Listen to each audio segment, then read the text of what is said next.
Ok. Pensamentos de Sarkar. Não se deixe influenciar pelas opiniões de outros sobre você. Tente julgar essas opiniões objetivamente e tente também se conhecer. Não se perturbe com o que os outros estão pensando ou dizendo sobre você. Opiniões são superficiais. Seja corajoso, torne-se forte, disciplinado e destemido. Shri Shri Anandamurti. Qualidades de um revolucionário ideal. Crimson. 1975. Então, reflete um pouco sobre essa mensagem, fecha os olhos.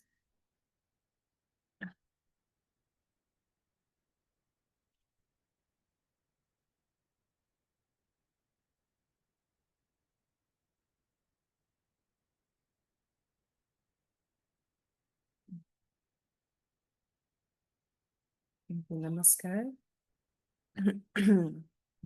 Eu lembro exatamente uma passagem do livro da história do mestre tântrico, quando Shri Shri Anandamurti ele foi na prisão devido a falsas acusações por conta dele propagar o sistema socioeconômico do Prout na Índia, e muitas pessoas criticaram ele quando ele estava lá dentro, né? Muitas pessoas criticaram, enfim. E aí passaram-se, acho que 5 anos ou 7 anos lá dentro, né? Fazendo jejum e protestando.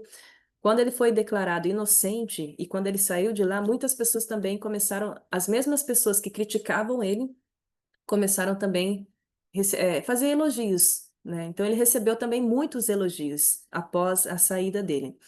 E aí ele fala claramente assim, a postura dele diante dessas críticas, desses elogios, ele nos ensinou assim, olha, seja indiferente,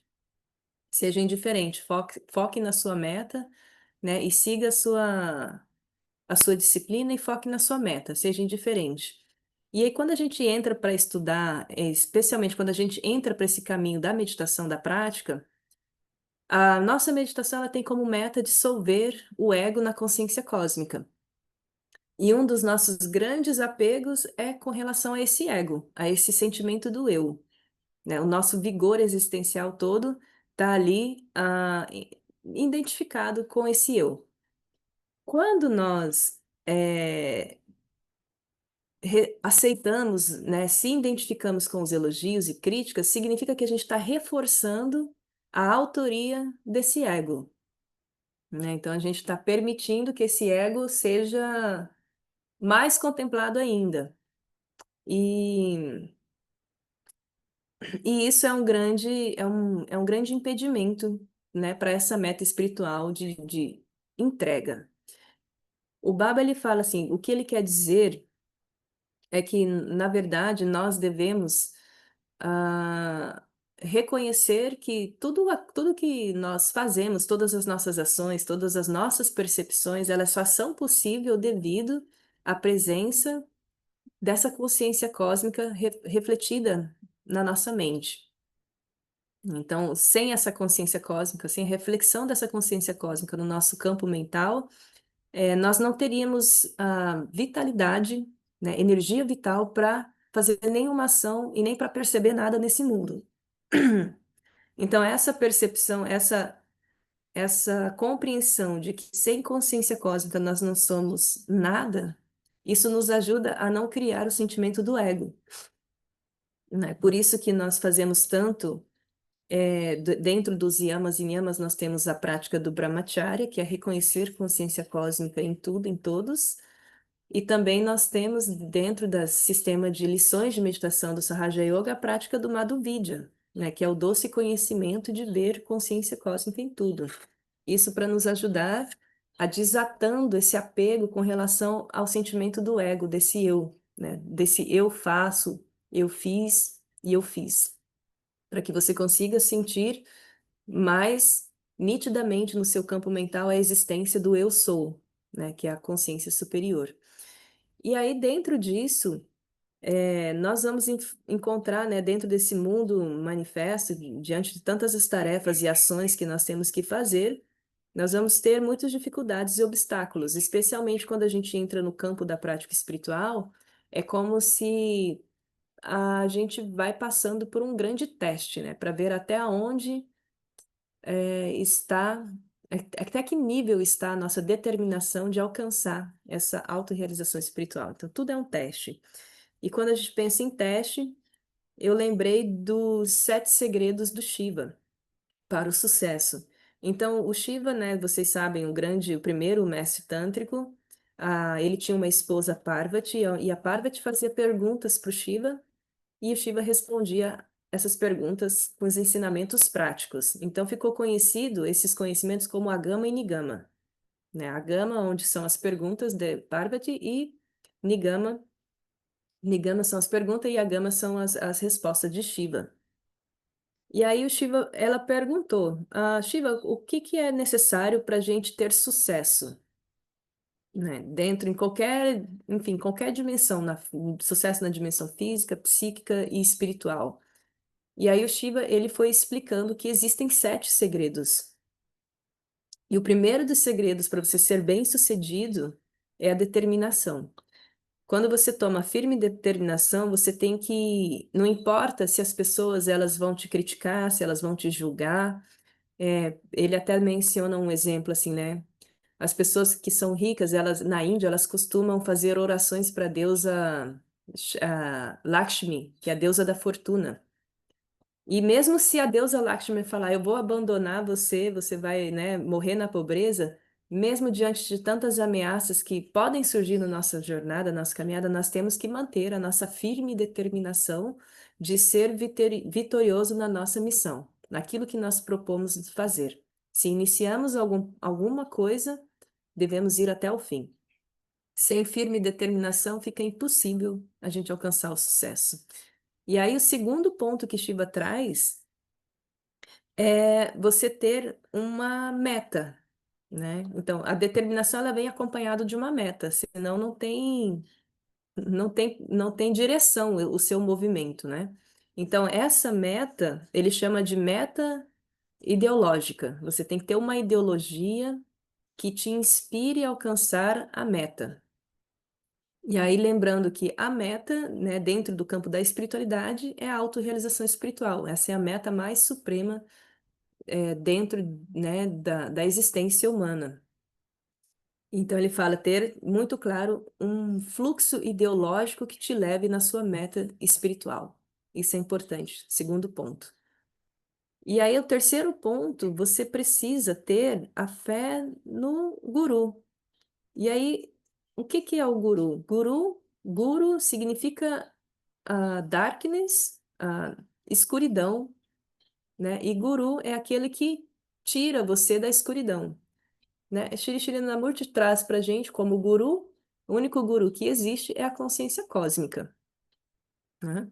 Então, essa consciência cósmica é o verdadeiro guru. Então, você tem que ter muita conexão, muita fé nessa, né? Podemos dizer em Deus, né? Consciência cósmica. A fé no guru. E seguir, né, os ensinamentos, os conselhos. E aí nós temos um quarto ponto, que é muito importante também diante dos desafios, é o equilíbrio mental, né? O equilíbrio mental. Significa você não desenvolver nenhum tipo de complexo de inferioridade e nenhum tipo de complexo de superioridade, né? Porque dentro da visão do Tantra, nós todos somos filhos e filhas da mesma consciência cósmica. Então, ninguém é superior, ninguém é inferior. É por isso que dentro do Tantra, quando você encontra com um monge ou entre vocês, a gente vai nos saudar também com o Namaskar, né? O Namaskar a gente sempre faz assim, né? Toca aqui e toca aqui. Significa a consciência cósmica que habita em mim, saúda a mesma consciência cósmica que habita em você, com toda a pureza da mente e amor do coração. Ou seja, mesmo entre monges e pessoas, ninguém é superior, ninguém é inferior. Todo mundo está na mesma. Todo mundo é estudante, se movendo na mesma direção da autorrealização cósmica, né? Da liberação espiritual. Enquanto a gente não se libera, a gente ainda corre o risco de cair nos nossos instintos inferiores, né? A cometer erros. Então, enquanto não se liberou, ninguém está, né, livre de sofrer esses impulsos instintivos animais que nós carregamos dentro de todas as nossas heranças, né, e encarnações. Então a gente faz Namaskar, né? E aí só um exemplo assim, bem prático, bem simples, sobre a gente não ter nenhum tipo de complexo de superioridade e inferioridade. E aí o quinto princípio é autocontrole. O autocontrole, né? Especialmente, Shiva fala muito controle da raiva, né? Tem vários, controlar esses instintos que nós temos. Nós temos 50 propensões mentais que se multiplicam, né, em 10 direções, interna e externamente, fica 1000 propensões mentais para a gente ter autocontrole. Vocês conseguem ver isso bem claramente na biopsicologia. E então esse equilíbrio mental ele é necessário. O que nos ajuda a trazer equilíbrio mental na prática é a seguir os yamas e niyamas, princípios éticos morais universais, que nós temos 10 e que vocês aprendem logo quando recebem a iniciação na meditação. Né? As Didis, os Dadas sempre falam, sem yama e niyama, a meditação é impossível. Então, esse é o primeiro passo. Isso vai trazer equilíbrio mental. E aí, como isso vai trazer autocontrole, né? Enfim, acho que eu falei o ponto 5, me confundindo o ponto. Equilíbrio mental é complexo de superioridade e inferioridade. E o quinto é o autocontrole, controlar essas tendências, esses instintos. E yamas e niyamas é a ferramenta. E, claro, além dos asanas que nós fazemos, e aí nós temos um sexto ponto que é a dieta, é a dieta equilibrada. Por isso que nós optamos por alimentos sutis, né, de preferência lacto-vegetarianos, porque eles não vão superestimular os nossos chakras inferiores, aonde está ali sobrecarregado de tendências instintivas negativas, né, nossos centros energéticos inferiores. Então a gente se alimenta daquilo que é sutil para que a nossa mente ela se sinta atração pela prática espiritual, né? Ela sinta atração por coisas sutis e ela esteja em total harmonia para facilitar a nossa jornada. Então, a dieta, ela influencia diretamente o nosso estado mental, as nossas emoções, especialmente a nossa prática meditativa. Deve sempre optar por alimentos que são bons para o corpo, para a mente e para o espírito, né? Então, os alimentos lacto-vegetarianos, eles são recomendados por esse motivo, né? Chega um momento que a gente vai fazendo essa transição da dieta de uma forma gradual, não é da noite para o dia, né? Primeiro a gente toma consciência e depois a gente vai fazendo a prática do yoga, da meditação, e naturalmente a gente vai fazendo uma transição. Um dia chega um momento que você não se identifica mais com aquele tipo de alimento, você não se sente bem comendo aquelas coisas densas e pesadas para a sua digestão. E aí nós temos como último, o sétimo ponto que Shiva fala, ele fala assim, não tem o sétimo ponto, né? O sétimo ponto é o resultado de todas essas práticas, né? Então não tem o sétimo ponto, a gente só precisa lembrar de praticar esses 6 pontos, que o sétimo princípio será o resultado, né? Você será vitorioso em qualquer tarefa que você deva assumir, tanto, né, no campo do trabalho, campo emocional, nas relações, especialmente no campo da prática espiritual. E aí, para fechar, a gente lembra, né, lá do primeiro princípio, a determinação e clareza de objetivo, um grande exemplo que nós temos é o Buda, quando ele sentou para fazer a meditação, antes dele alcançar a iluminação. Ele tinha vários desafios ali meditando, né, tinha insetos, ele estava com fome, e aí ele se levantou e foi se alimentar um pouco de arroz e algum outro vegetal.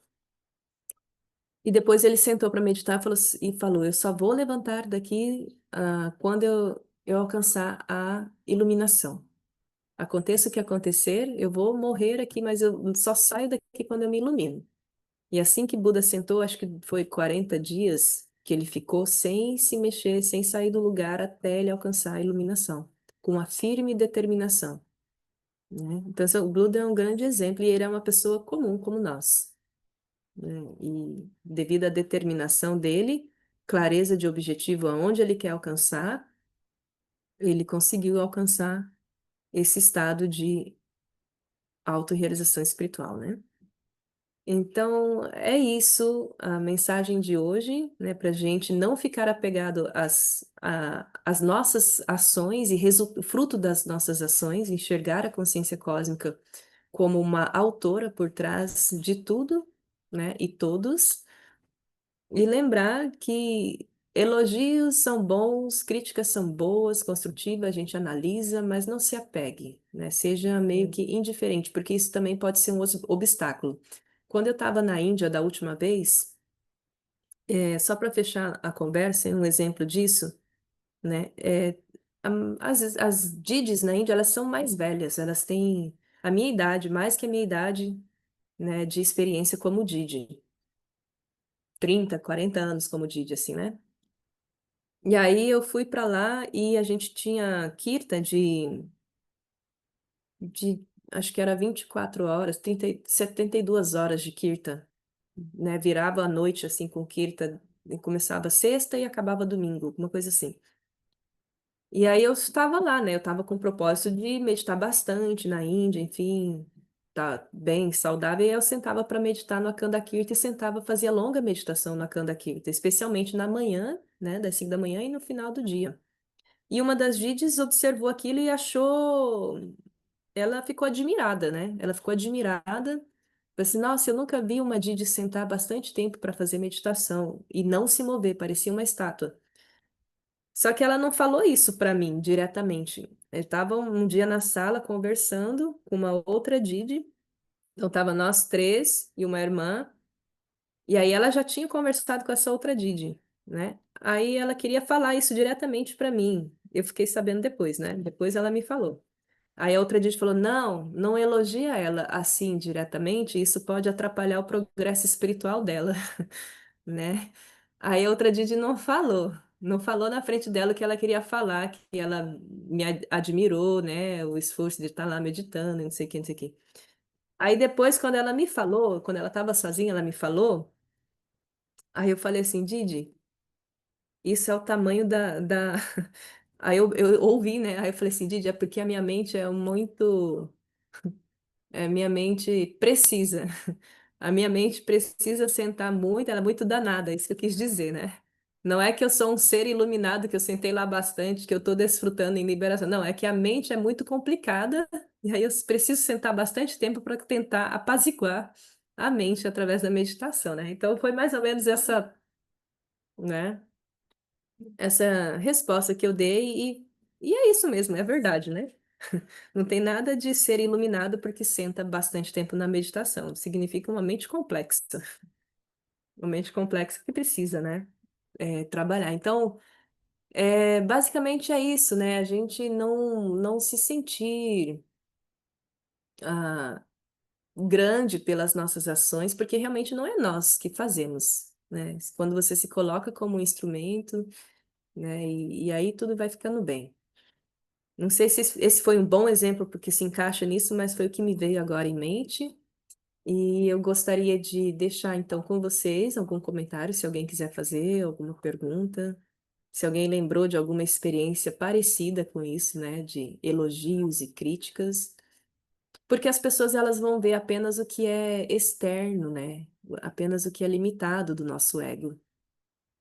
E não é a nossa essência, né? A nossa essência é divina. Então, nada que nós fazemos significa que nós fazemos porque nós temos uma independência, um super poder sobrenatural. Não, nós somos apenas um instrumento a servir, né? Bom, Namaskar, falei bastante. Espero que a mensagem tenha chegado aí e que seja útil. Uhum. Alguém tem alguma experiência parecida, algo que queira comentar?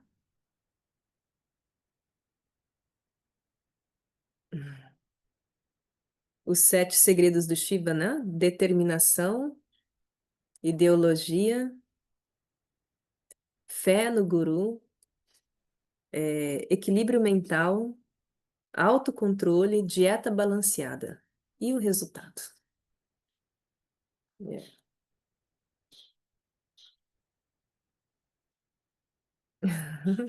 Foi bom, a Kali já abriu a câmera dela, que bom te ver. Namaskar. Pelo menos abram as câmerazinhas, dão namaskar, né? Já é uma boa interação. Namaskar, Didi. Namaskar para todos, Namaskar. todas. Eu Namaskar, lembrei. Sambô dessa. Namaskar, Vitória. É isso aí. Não se Eu, esconda. lem- eu Olha lá lembrei só na. de um. Ah, sim, pode dizer, Kali. Eu fiquei lembrando de algo que eu ouvi determinada vez de Didi Mitra também, exatamente nessa direção, que Uhum, ela dizia: toda vez que você precisar fazer uma crítica para uma pessoa, esteja de frente a ela e olhe nos olhos, né? Mostre retidão. Agora, toda vez que você tiver que fazer um elogio, peça para ela virar de costas, para não engordar o ego dela. exato. E aí eu achei que acho que é algo prático que a gente também pode providenciar, né? Sempre que tiver algo que amorosamente a gente puder auxiliar ou inspirar na conduta de alguém, a gente pode falar, enfim, né? Como olhando para essa pessoa, mas quando for uma crítica que ela não leve como nenhum tipo de purpurina, ou ao contrário, quando for um elogio que não leve como nenhum tipo de purpurina, né? Isso me lembra também uma coisa importante, né? As pessoas elas têm muita carência também, às vezes. As pessoas têm muita carência. E elas ficam muito dependentes, devido a essa carência, ao elogio externo. E isso é um grande perigo porque elas podem facilmente ser manipuladas através de elogios, atrás de elogios, a fazer aquilo que o outro quer. Porque ela fica dependente emocionalmente, ela se sente segura, né, devido a essa. Então, isso também é algo, uma coisa que deve ficar em alerta, assim, né? Elogiou demais, não sei, reflete, analisa também. Enfim, vamos ouvir mais. Quem mais, gente? Alguém colocou no chat. Olha, isso é bem, bem legal. Pode pôr no chat se vocês se sentirem mais confortável. Ah, cadê? Fico pensando o quanto as redes sociais tornam essa questão do ego bem desafiadora. Com certeza. Agora, né? É, com certeza. É uma disputa, né? Enfim, ali dentro, por vários motivos, por vários objetivos, mas muita exposição, né? Muita exposição nas redes sociais. Muita comparação, né, também. E é bem isso, né? O sistema se você for parar para analisar o sistema das redes sociais, o tal do like, né? Libera dopamina e, né, te faz criar uma dependência daquilo. Exatamente. Muitas vezes se espera algum elogio ou crítica. A gente sempre está esperando uma aprovação, né? Uma rejeição do outro. Significa que a gente precisa fortalecer a nossa autoconfiança, né? Quando você sabe quem você é, você tem autoconfiança no que você faz, você não depende de nada externo. Isso é importante. E nada melhor do que meditar para se autoconhecer, né? Meditando e meditando. Hum, muito bom. A Arundhati tem ali. Namaskar. Namaskar! Vamos ouvir a Vitória antes de eu comentar. A Arundhati tem Só bastante queria, pessoas. só queria dar Hum, um alô assim de como tem, tem gente que dá muita importância, né, para questão do elogio, assim, né?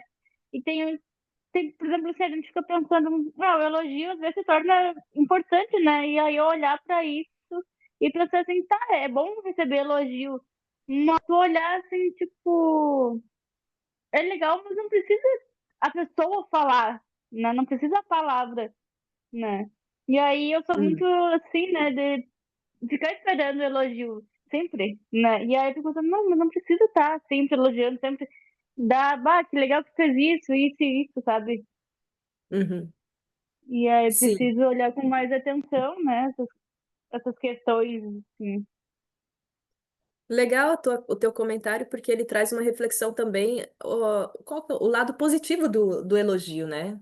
Também. Uhum, Às vezes a pessoa está muito deprimida para baixo, um elogio que vem de fora vai ajudar ela, né? Também tem que ter essa reflexão, né? O lado, a outra versão, né? sim. É, É muito legal. muita coisa, né, que tem que ser olhada assim e não ter esse julgamento, assim, né? Só Uhum, olhar assim e refletir, ou analisar, né? uhum, uhum. Sim. Hum, Aí, Um dos textos que eu admirei bastante com relação, parece que é um elogio, chama O Som do Avaduta Gita. E quando você começa a ler o som do Avaduta Gita, ele começa a dizer a sua verdadeira essência espiritual. É tão bom você. Tem audiobook e tem o livro, né? Consegue achar isso? Eu posso mandar no nosso grupo. Você começa a ouvir, é como se fosse alguém lembrando quem você verdadeiramente é, que você é consciência cósmica, que você é um ser infinito. E isso sim é algo que nos lembra que nós não somos esse pequeno ser limitado, mas que nós somos um ser vasto, né, eterno, né, essencialmente amoroso, feliz. Isso é bonito. Esse é a Bhagavad Gita. É, eu vou pôr no grupo ali das. É só você procurar. Eu vou pôr aqui no chat, ó. Avaduta Gita. Avaduta Gita. Song of Avaduta. Muito bonito. Avaduta. Então, aquilo que nos lembra, né, de quem nós somos em essência é um bom elogio. Isso é um bom elogio. Muito bom, gente. Namaskar, Didi. Namaskar, Arundhati. Que bom ver você bem acompanhada aí. Muito bom. Aonde que você tá agora que eu esqueci? O pessoal tá perguntando. Eu tô nas Filipinas, em Davao. Aqui são 8h20 da manhã. Para vocês são 9h17, né? Da noite. Eu tô um dia à frente, no futuro. Eu falo assim, no futuro. Para mim já é sexta-feira. É. E tá muito bom estar aqui com vocês. Eu sinto saudade de falar o português, de ver vocês e tô vendo, né, que tem pessoas no presencial, no online, e isso é bem inspirador. E espero que em breve mais pessoas venham junto. E Sim, gratidão, Arundhati, por tu estar aí firme, né? Um pilar firme aí, né? A Samboda também firme lá na cidade dela. E vocês juntas, a Júlia também. É isso. seguimos. Ah, quando você entra pro caminho da meditação da Ana Marga, devagarinho, devagarinho vocês vão virando lideranças, né? Lideranças espirituais, locais. E é isso. Alguém está fazendo uma pergunta. Você vem para o festival de yoga? Acho que essa pergunta é para Arundhati, né? Porque eu estou muito longe. Não deve Eu ser para mim. vou. Isso. Vai ter o festival ali em Porto Alegre, é muito bom. Super recomendo. Muito bom.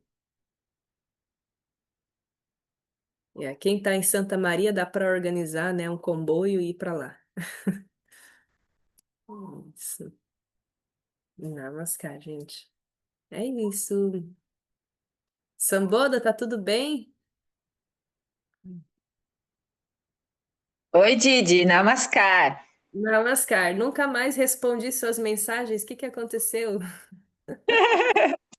Ah, eu sei, imagino que a correria aí tá grande. Não, é que eu tô Tudo com bem dois por aqui. telefones. É. Aí um fica meio sem bateria às vezes. Aí acaba passando muito tempo sem ver. Eu sinto que a mensagem hoje foi assim quando tu ouve e parece que tudo vai Hum, se encaixando assim, exatamente o que eu precisava ouvir, por várias sério? questões. Ah, sim, muito, muito, Uau! muito, muito para mim. Que Parece coisa! que falou diretamente para mim. Uau! E eu sabe que eu acordei pensando, meu Deus, o que que eu vou falar hoje na meditação? E aí pouco tempo ali, enquanto vocês estão meditando, eu consegui, né, decidir algum tópico, algum tema e falar. Hum. Nossa, então foi. Que bom que serviu. Serviu muito. Uhum, Pois, outras vezes, depois que for pro uhum. YouTube, porque é importante a Eu, gente estar relembrando. sim, eu vi que ali na Arundhati o pessoal já sumiu, acho que eu vou ficando por aqui também, porque vocês estão no presencial, né? Vocês Isso, precisam. saiu dois, mas foram, tem uma que foi ali na frente, já vem, mas o pessoal já está Sim. indo. Então eu vou me desconectar. Até a próxima. Gratidão. Namaskar. Gratidão. Bom Namaskar. final de semana. Namaskar, Didi, Obrigada, gratidão. igualmente. Namaskar. Namaskar.